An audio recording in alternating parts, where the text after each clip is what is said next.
pasensya na pero hindi ako naniniwala sa sinasabi mo. Paano mo nasabi na may malasakit ka sa kanya kung pinipilit mo siyang magnakaw? Napakadaling sabihin yan para sa mga taong may kaya at meron.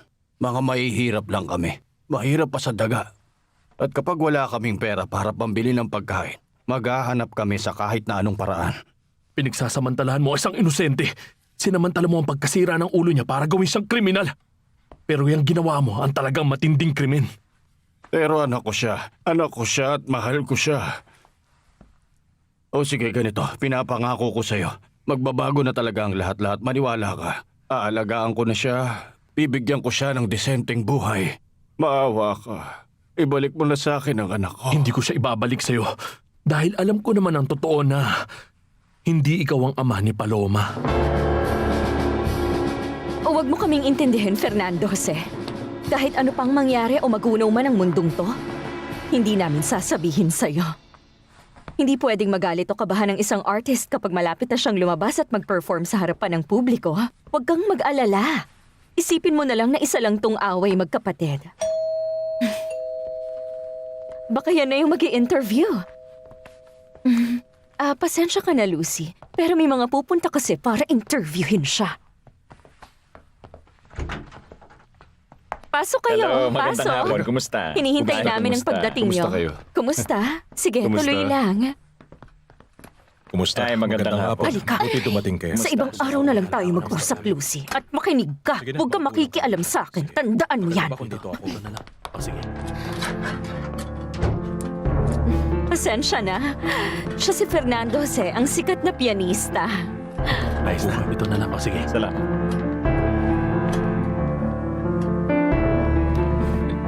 Hindi, mali ka, bata. Yung taong nagsabi sa'yo na hindi ako ang ama ni Paloma, siya ang nagsisinungaling. Hindi, ikaw ang nagsisinungaling. Alam ko na kung paano mo siya inabuso at kung paano mo siya tinrato na hindi maganda. Pumunta ako para kay Paloma. Hindi ako aalis hanggat hindi mo siya binibigay. Huwag mo akong pinagbabantaan dahil hindi kita uurungan. Hindi aalis dito si Paloma. Kung hindi ka aalis, magsisisi ka. Kaya alis na. Anong gagawin mo? Gagawin ko kung ano yung dapat gawin. Kanino ko pa dapat ginawa? Ang tumawag ng mga pulis.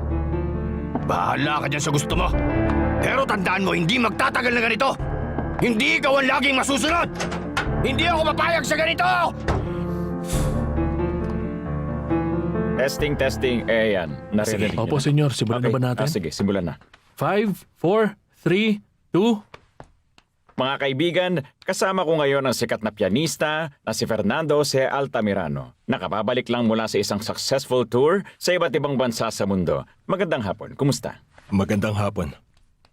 Okay, kailan ka nagsimulang mahilig sa musika? Simula nung bata pa ako. Saan ka naman nag-aaral ng musika? Dito ba sa bansa natin o sa abroad? Dito at sa ibang bansa.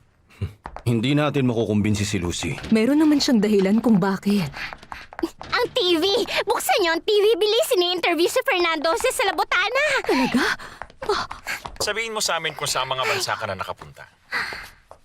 Nakapunta na ako sa bansang Europa, sa Inglaterra, sa Espanya, Pransya, Austria, Belgium, Holland. Single ka pa rin ba o meron ka ng asawa? Biyudo. Namatay ang asawa ko last year. Tingnan mo si Fedra, napakaganda niya. Si senyorita ba ang bago mong fiancé?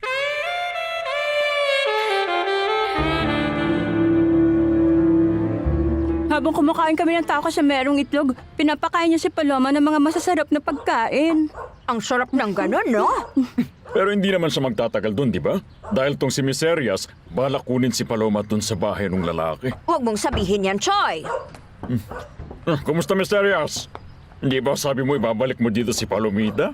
Matigas ang ulo ng buwisit na lalaking yon. Hindi niya binigay sa akin. Pero hindi ako natatakot sa ganong klase ng tao. Kukunin ko si Paloma kahit na anong mangyari. Maghintay lang kayo. Tingnan na lang natin. Makikita ninyo. Ang totoo, hindi niya ako fiancé. Pero gusto naman niya. Tumahimik ka nga, Soyla. Ang tungkol sa anak ni Fernando Jose, para sa akin, para ko na siyang anak. Iniwan ko ang trabaho, pinagkakalibangan, lahat-lahat para lang sa anak niya. Impokrita. Ano nga uli ang iyong pangalan, senyorita? Fedra, Ang totoo, masasabi ko na bagay kayong dalawa kahit dati siyang asawa ng pinsan mo. Sige, tingnan natin kung meron silang tinatago sa puso nilang dalawa. Sa ngayon, hindi pa natin alam. Pero malay natin sa inaharap. Napakaganda niya talaga, hindi ba? Sabi mo, Fernando Jose, anong nararamdaman mo na nagawa mo? Diyos ko, huwag niyo po yun hahayaang mangyari. Huwag niyo po pahihintulot. Alam mo, gustong-gusto ko talaga na magawa yun. At proud ako at sobrang saya ko na Rosalie